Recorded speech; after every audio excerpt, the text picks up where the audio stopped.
국회 운영위원회 국정감사에서 대통령실 세종집무실과 세종의사당 건립을 촉구하는 목소리가 나왔습니다. 서울 메가시티 논란이 뜨거운 상황에서 정부가 어떤 의지를 보일지 주목됩니다.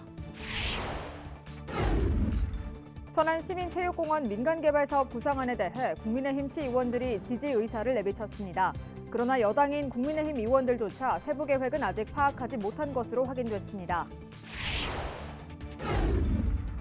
아산시 도구면 일원이 곤충산업시설에서 발생하는 악취로 인해 몸살을 앓고 있습니다. 이에 아산시가 충남시장 군수협의회에 곤충산업시설이 악취 배출 시설로 지정될 수 있도록 환경부의 건의를 함께 해달라고 요청하고 나섰습니다.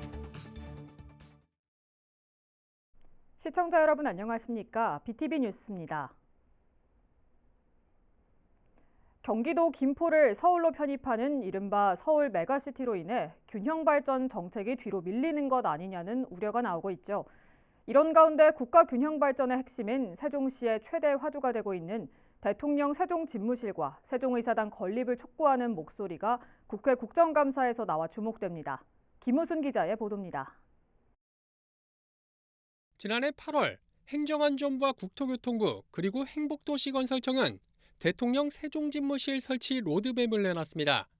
올해 상반기까지 기본계획을 수립해 이를 토대로 올해 안에 설계에 들어가고 2025년 초 착공, 2027년 상반기 중 준공한다는 것이었습니다. 그러나 지난 5월 끝났어야 할 건립방안 기획 연구 용역이 11월을 넘긴 지금도 관계기관 간 협의라 모호한 이유로 중지되면서 다음 스텝이 꼬인 상태입니다. 이 문제가 국회 운영위원회 대통령실 국정감사에서 도마 위에 올랐습니다. 세종갑 홍성국 의원은 김대기 대통령 비서실장에게 용역이 중지돼 있는 이유를 물으며 조속히 연구 용역을 마치고 설계에 들어갈 것을 촉구했습니다. 왜 용역이 왜 갑자기 멈춘 겁니까? 하기 싫은 건가요? 예산은 반영돼 있죠. 예산이 반영돼 있으니까 절차에 따라서 아니 그 이루어지리라고. 5월부터 지금 11월이잖아요. 6개월간 멈추고 있는데 이유가 뭐냐라는 거죠. 그거는 뭐 거기까지는 저도 모르세요? 예. 또 국회 세종의사당의 원활한 건립을 위해 정부 차원의 관심과 지원을 촉구하기도 했습니다. 기획재정부에서 예산이라든가 아니면 총사업비 문제라든가 이런 것을 지금 해줘야 될 시점인데 여기서 시간을 끌게 되면은 더 큰 문제가 발생하고 지연된다는 말씀이에요. 그래서 비서실장님이나 대통령실에서는 그런 어떻게 우려를 생각하고 전하겠습니다. 전화하겠다. 좀 더 열심히 좀 나서라고 얘기하셔야 되는 거 아니에요? 알겠습니다. 정치권을 중심으로 서울 메가시티 논란이 뜨거운 가운데 국가 균형 발전을 선도할 대통령 세종집무실과 세종의사당 건립에 정부가 어떤 의지를 보일지 주목됩니다. BTV 뉴스 김우순입니다. 천안 시민체육공원 민간개발사업 구상안을 놓고 민주당과 시민단체가 잇따라 반대 입장을 내놓은 가운데 국민의힘 시의원들이 사업 취지에 공감한다며 지지 의사를 내비쳤는데요. 그러나 구체적인 사업 계획은 모르는 것으로 확인됐습니다. 손용환 기자의 보도입니다. 국민의힘 소속 천안 시의원들이 기자회견에 나섰습니다. 최근 박상돈 시장이 발표한 천안시민체육공원 민간개발 사업에 대한 지지 선언입니다. 체육공원 부지 매각을 통해 거둬들이는 1조 원의 세액 수입은 시민 불편을 해결하고 천안의 미래를 준비하는 마중물이 될 것이라는 게 이유입니다.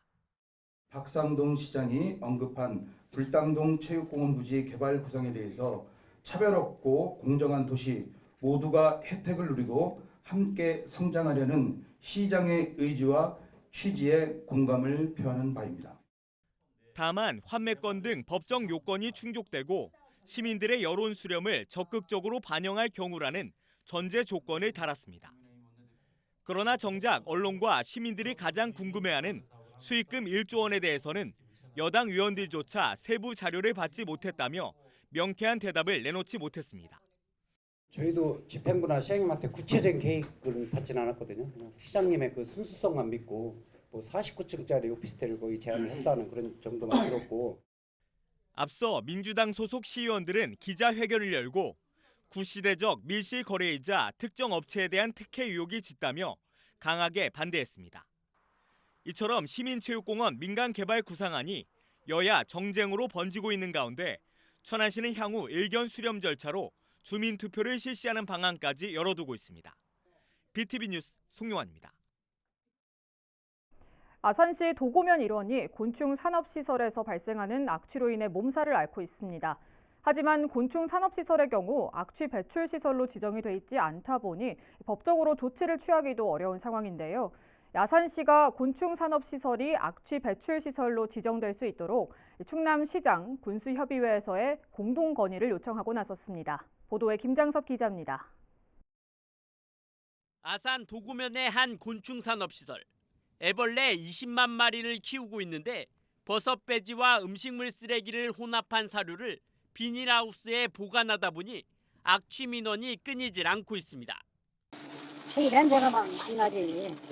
이 마을에 이렇게 몇 개 마을 있어. 시장 매점 찾아가서 얘기하고 그래. 면이 치고 가서. 아산시가 악취 시료를 채집해 검사를 의뢰한 결과 허용 기준치를 6배나 초과하는 것으로 드러났습니다. 하지만 곤충 산업 시설의 경우 악취 배출 시설에 해당하지 않습니다. 때문에 악취 배출 허용 기준을 초과하더라도 법적 처분 근거가 없어 계도 이외에는 행정 조치가 어렵습니다. 더군다나 아산시에서 곤충 산업 시설로 허가받은 사업장 50곳 중 도고면에만 절반 가까이인 23곳이 밀집해 있는 상황.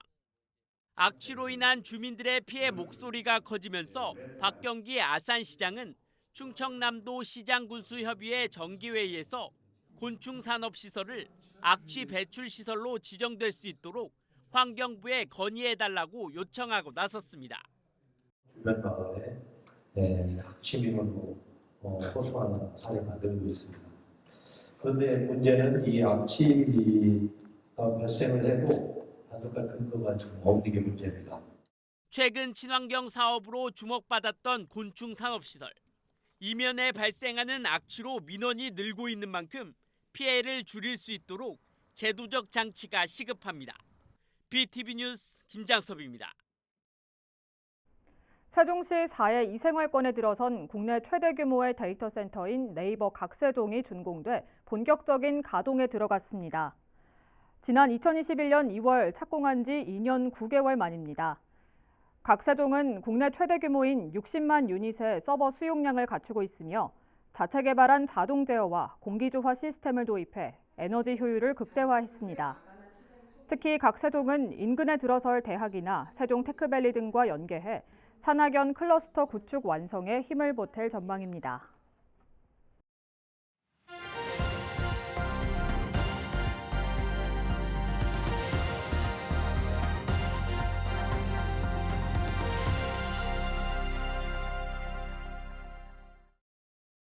지역 소멸의 위기를 극복하기 위해 다양한 시각에서 실태를 점검하고 대안을 찾아보는 케이블 TV 공동기획 시간입니다. 이달에는 각 지자체에서 추진 중인 각종 SOC 사업의 추진 현황과 과제를 살펴보겠습니다. 먼저 인천 소식입니다. 옹진군 북도면은 인천공항이 바로 눈앞에 있지만 날씨가 굳으면 학교도 병원도 오갈 수 없습니다. 2년 뒤에는 이런 문제가 개선된다고 하는데요. SK브로드밴드 김지영 기자가 취재했습니다. 4개의 작은 섬으로 이루어진 옹진군 북도면. 북도면의 가장 끝에 위치한 신도와 영종도 사이 거리는 2km가 채 안 됩니다. 하지만 뱃길이 끊기면 섬 주민들에겐 천리길보다 멀게 느껴집니다. 기상 악화로 배가 뜨지 못하면 응급 환자는 치료 시기를 놓치고 학생들은 통학을 포기하는 상황입니다. 큰 병원에 나가지 못하고 여기서 발 동동으로다 세상 뜨는 일도 있고 또 학생들이 이제 영종으로 통학을 해요. 배가 못 오잖아요. 그 학생들 영종에서 자야 돼요. 드넓은 갯벌 위에 거대한 콘크리트 구조물이 올라가고 있습니다. 주민들의 염원인 연도교 건설공사가 진행 중입니다. 신도에서 영종을 잇는 서해 평화도로 1단계 구간입니다. 지난 2021년 첫 삽을 뗀 뒤 착공 2년 10개월 만에 공정률이 52%를 넘어섰습니다. 연도교의 총 연장 길이는 3.2km, 왕복 2차로 도로로 조성됩니다. 총 사업비는 1,400억 원이 투입됩니다. 다리 교각 건설은 거의 마무리 단계로 현재는 상판 공사가 진행되고 있습니다. 섬 주민들은 다리가 건설되면 교통 편의성이 증대되는 것뿐 아니라 지역 경제가 활성화될 거란 기대감에 부풀어 있습니다. 특히 섬 관광이 더욱 활기를 띨 전망입니다. 북도면의 삼형제 섬으로 불리는 신시모도. 아름다운 해변과 트레킹하기 좋은 산책길을 찾아 주말마다 관광객들의 발길이 이어지고 있습니다. 연도교 건설로 육로교통이 개통되면 더 많은 사람들이 찾을 걸로 예상됩니다. 글쎄요, 가까우니까 또 다리가 있으니까 이제 자가용으로 갈 수 있고 편할 것 같고 상당히 기대를 하고 갑니다. 하지만 기대가 큰 만큼 우려도 적지 않습니다. 열악한 섬 내부 도로와 주차 부족 문제는 풀어야 할 과제입니다. 지금에 비해서 관광객이 몇 배로 증가할 거는 우리가 불현도 보잖아요. 달이 낮기 전에, 준공되기 전에 그런 도로 확장이라든가 주차장 확보라든가 그런 게 먼저 반드시 되어야 되지 않겠나 하는 걱정이 먼저 앞섭니다. 도로 설비와 주차장 조성 등 다리 건설에 대비해 필요한 예산은 233억 원. 하지만 이미 투입됐거나 내년까지 투입 예정인 예산은 80억이 채 안 됩니다. 연도교 건설이 섬 활성화로 이어지기 위한 철저한 준비가 필요한 시점입니다. BTV 뉴스 김지영입니다. 이번엔 양평군 사례를 살펴보겠습니다. 지역의 인구 감소로 인해 가장 극명하게 나타나는 지표 중 하나가 바로 폐교라고 하는데요. 학령 인구의 감소는 곧바로 학교의 존립으로 이어지고 결국 남게 된 폐교는 지역에서는 애물단지로 전락합니다. 그렇다면 이런 폐교를 다시 지역의 중심으로 활성화시킬 방법은 없을까요? 딜라이브 신승훈 기자가 정리했습니다. 양평군 청운면의 한 폐교입니다. 지난 2000년에 폐교된 후 2007년부터는 태권도 지도자 수련원으로, 2018년부터는 힐링마을, 이후에는 청소년 범죄 예방 체험학교로 운영됐습니다. 하지만 현재 정상적인 운영이 어려운 상황입니다. 과거 캠핑장으로 운영되던 또 다른 폐교입니다. 이곳 역시 운영에 어려움을 겪고 있고 인근의 또 다른 폐교는 운영자가 임대료를 충당하기 위해서 별도의 일을 하고 있는 실정입니다. 다른 데 버는 걸로 유지할 정도지.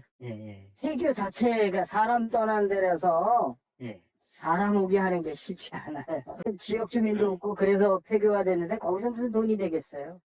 수익을 위해서 폐교를 활용하는 것은 이미 한계에 다다르고 있다는 겁니다.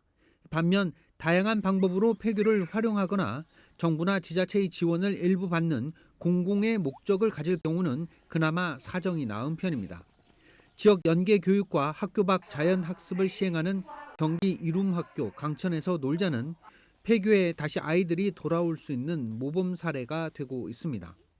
테두리 안에서 벗어나와서 자연과 함께 할 수 있는 공간을 접한다는 게 일단 큰 메리트가 있는 것 같고, 그렇게 함으로 인해서 환경이 바뀌다 보니까 이 친구들이 이제 관심도도 높아지고 집중도 좋아지는 거. 최근 인구 감소 지역에 지역별로 100억 원대의 예산 지원을 통해 지역 활성화를 기획하고 있는 양평군은 세부 계획에 폐교에 대한 부분을 논의하겠다는 입장입니다. 양평군에는 현재 13개의 폐교가 있고 이 중 10곳이 체험사업 대상 지역에 위치해 있기 때문입니다. 그러면 개인이 운영을 못하는 경우가 있을 거예요. 그런 것들은 우리 양평에서 인수를 해가지고 시행을 하려고 합니다. 특히 이제 단월 지역에 2개 학교가 우리가 군에서 인수를 받아가지고 지금 운영하고 있는 게 있는데 그런 것들에 대해서도 앞으로 더 적극적으로 나가서. 도시계획 전문가들은 폐교를 단편적으로 수익 모델로만 접근하면 성공하기가 힘들고 오히려 이주민들을 위한 공간으로 새롭게 꾸며져야 인구 문제에 대한 대응이 가능할 것이라고 조언하고 있습니다. 딜라이브 뉴스 신승훈입니다. 전국 SOC 사업을 점검하는 케이블 TV 공동기획, 이번에는 서울로 가보겠습니다. 지역 소멸하면 보통 지방을 생각하실 텐데요. 서울 도심에서도 지역 소멸이 발생합니다. 노후 저층 주거지가 밀집한 관악구 난곡 지역이 대표적인데요. 서울시는 난곡의 생활 SOC를 늘려 활기를 찾는다는 계획입니다. HCN 구동규 기자가 취재했습니다. 관악구 난곡동에는 총 13,000세대가 삽니다. 그중 아파트 거주민은 821세대입니다. 대다수가 오래된 단독주택과 4개층 이하 연립주택에 사는 겁니다. 편리한 시설과 안전 등 아파트를 바라는 요즘 노후주택 밀집 지역인 난곡 지역 주민 선호도가 떨어지는 이유입니다. 나이 드신 분들이 많더라고요. 나이 드신 분들. 네, 계셨더라고요, 여기에. 너무 지하철이 일단 없으니까 되게 시골스러워요. 실제로 인구 유출이 뚜렷합니다. 관악구 주민이 2018년 50만 명에서 현재 48만 명으로 3.8% 줄었는데 난곡동 주민은 2만 9천 명에서 2만 5천여 명으로 12%나 줄었습니다. 난곡의 인구 소멸을 막기 위해 서울시가 대책을 내놨습니다. 지난 10월 시가 발표한 난곡 생활권 중심 지구 단위 계획을 보면 대형마트를 특별 계획구역으로 지정해 복합 개발을 유도하고 5%를 기부받아 문화와 여가시설 등 생활 SOC를 늘리도록 했습니다. 지구단위 계획이 좀 하향해서 반영하는 거는 오히려 이제 거기에 이제 상가라든지 그 입주되는 뭐 기업이라든지 들어와서 그 정주를 하면서 적상권에 좀 영향을 좀 미치고 좀 발전에 좀 도움이 되지 않을까라는. 또 사회 기반 시설 구축을 위해 제한이 없었던 최대 개발 규모를 1,500제곱미터로 한정하고 공동 개발할 수 있는 건물 수도 3분의 1로 낮춰 개발이 빠르게 이뤄질 수 있도록 했습니다. 경전철 난곡선 역세권 예상 지역은 용적률 인센티브를 제공해 민간 개발을 유도합니다. 개발을 하게 되면은 사실 필지를 같이 개발을 해야 돼서 이 서로 협의가 안 될 경우 개발이 늦어지는 경향이 많이 있습니다. 이러한 부분을 최소화시키기 위해 공동개발 구역을 최소화시키는 방향으로. 전문가는 서울 안에서 교통 등 적차로 인한 지역 소멸이 발생할 수 있는데 이를 해소할 수 있는 생활 SOC 확대 정책이 필요하다는 데 동의합니다. 다만 이번 서울시 발표에는 난곡선 개통 문제가 맞물려 추진해야 제대로 성과를 나타낼 수 있다고 설명했습니다. 그것이 아직까지도 한꺼번에 개선이 안 돼 있는 상황이니까 이번에 난곡선 개통을 전제로 해서 역세권 개발을 통해서 지역을 확 바꿔주는 제안은 상당히 의미 있는 제안이라고 생각합니다. 서울시의 난곡 소멸을 막기 위한 규제 완화 계획이 성공할 수 있을지 공영불로 끝나지 않을지 지속적인 관심이 필요해 보입니다. HCN 뉴스 구동규입니다. 케이블 TV 공동기획 오늘 마지막 순서는 강원도로 갑니다. 강원도 삼척에서 경북 포항을 잇는 동해선 철도가 내년 말에 개통할 예정인데요. 강원도에서 부산까지 기차를 타고 오갈 수 있게 됩니다. 특히 2027년이면 동서고속철도와 동해 북부선도 개통할 예정이어서 강원도 동해안 지역이 교통 거점으로 떠오르고 있다고 합니다. LG 헬로비전 최성식 기자가 보도합니다. 삼척시 근덕면 원평해변 바로 앞에 대형 철도 교량이 위용을 드러냅니다. 지상에서 최고 18m 높이에 건설됐는데 길이는 895m 규모입니다. 포항에서 삼척을 잇는 동해선 철도가 서서히 제 모습을 갖춰가고 있는 겁니다. 포항동해 간 전철화 사업을 포함해 전체 공정률은 약 89% 수준. 포항 삼척 간 동해선 철도 건설 사업은 총 길이 166km로 내년 말 개통 예정인데 포항에서 동해까지 모든 선로를 전철화하는 사업도 동시에 진행되고 있습니다. 특히 포항 삼척 구간 개통으로 강원 지역에는 삼척역과 매원, 임원, 원덕역까지 역사 4곳이 새로 들어섭니다.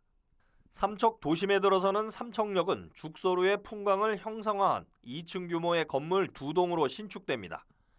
또 매원역과 임원역, 원덕역도 각각 지역 특색을 살린 모습으로 지어졌습니다.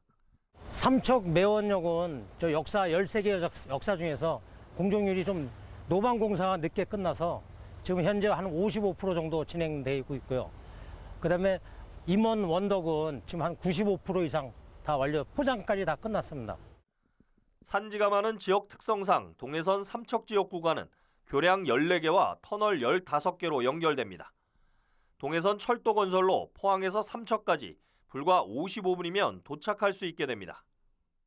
지금 이제 노반 외에 이제 궤도 또 시스템 분야가 있는데 지금 궤도가 올 12월 그 완료 목표로 하고 있습니다. 암만 해도 여기 이쪽 동해안에는 관광벨트 라인이 해가지고 굉장히 앞으로는 기대가 될 수 있습니다. 운행 방식이 전철로 바뀌면서 개통 시기가 2년 늦춰졌지만 영동 남부권 기간 교통망이 될 것으로 기대됩니다. 특히 동해바다와 나란히 놓여 관광 수요는 물론이고 물류 수송에도 한몫할 것으로 예상됩니다. 제가 서 있는 곳은 삼척역사의 플랫폼입니다. 국가철도공단은 내년 4월까지 공사를 마무리한 뒤 시설물 점검과 시운전을 거쳐 내년 12월 전 구간을 개통한다는 계획입니다. 내년 말이면 동해 삼척 지역에서 KTX를 타고 포항, 울산을 거쳐 부산까지 갈 수 있게 됩니다. 다만 강릉에서 삼척 구간은 선로와 노반이 노후돼 당장 KTX가 다닐 수는 없는 상황. 국토교통부와 강원특별자치도는 삼척 강릉 철도 건설 사업을 신규 반영해 현재 예비 타당성 조사가 진행되고 있다고 밝혔습니다.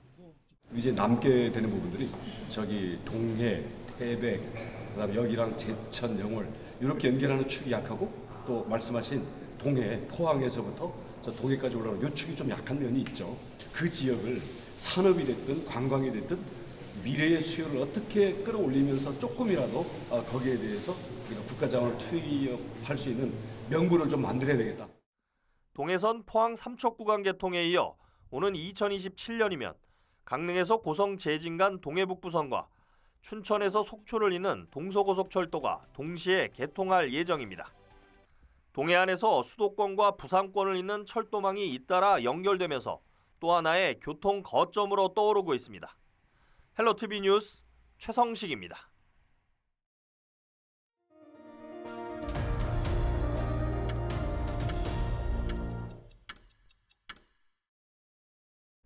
이어서 우리 지역 소식입니다. 천안시는 오는 21일까지 내년도 장애인 일자리 사업 참여자를 모집합니다. 모집 인원은 복지 일자리 140명을 비롯해 일반형 121명, 특화형 21명 등 모두 282명입니다. 대상은 천안에 살고 있는 미취업 등록장애인으로 2년 이상 일자리 사업에 참여하거나 국민건강보험 직장가입자는 제외됩니다. 신청은 각 읍면동이나 시청 장애인복지과로 하면 됩니다. K리그2 천안시티FC가 오는 12일 오후 4시 천안 종합운동장에서 김포FC와 세 번째 맞대결을 벌입니다. 천안은 앞서 두 차례 경기에서 단 한 골도 넣지 못하고 모두 김포에 패했습니다. 이날 경기는 올 시즌 마지막 홈 경기로 2012 런던 올림픽 동메달 멤버이자 플레잉 코치로 뛰어온 김창수의 은퇴식도 함께 열립니다. 교육, 산업, 관광 등 자세히 들여다보면 지방에서는 다방면에서 인구를 끌어모으기 위한 노력을 하고 있는데요. 하지만 이러한 방안을 활용할 수 없다면 무용지물이겠죠. 지역 소멸 위기 해결을 위해 가장 먼저 필요한 것은 대책을 활용할 수 있는 우리 모두의 관심이 아닐까 싶습니다. 이상으로 BTV 뉴스를 마칩니다. 시청해주신 여러분 고맙습니다.